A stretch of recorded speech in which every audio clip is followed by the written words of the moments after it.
हेडलाईन्सचे प्रायोजक आहे NBC bearings, लांब पळण्यासाठी।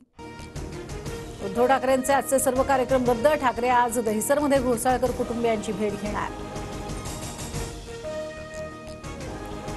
घोसाळकर गोळीबार प्रकरणाची चौकशी करून ठाकरे कारवाई लवकरच कठोर कारवाई केली जाणार, मंत्री दीपक केसरकर यांचं आश्वासन।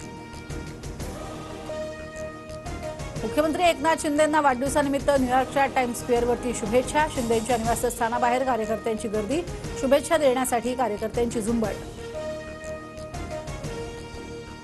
शिवसेना आमदार अपात्रता प्रकरणी 12 फेब्रुवारीला सुप्रीम कोर्टात सुनावणी। विधानसभा अध्यक्ष नार्वेकरांच्या निकालाविरोधात ठाकरे गटाची कोर्टात याचिका। नागपुरात रास्ता रोको आंदोलन करणाऱ्या हजारो गोंड गोवारी आंदोलकांवर गुन्हा दाखल।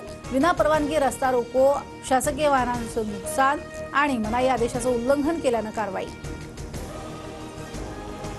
राजगडावरील गाडल्या गेलेल्या तटबंदीचं उत्खनन होणार। डागडुजीसाठी 7 कोटींचा निधी मंजूर।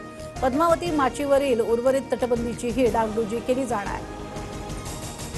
राज्यातील 4थी पर्यंतच्या शाळा सकाळी 9 वाजल्यानंतर भरवा। राज्य शासनाच्या सर्व शाळांना सूचना।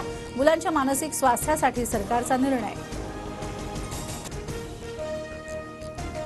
अंडर-19 वर्ल्ड कपच्या फायनलमध्ये रविवारी भारत आणि ऑस्ट्रेलिया भिडणार। सेमीफायनलमध्ये ऑस्ट्रेलियाची पाकिस्तानवर मात। ऑस्ट्रेलियासोबत बदला घेण्याची भारताच्या युवा ब्रिगेडला संधी।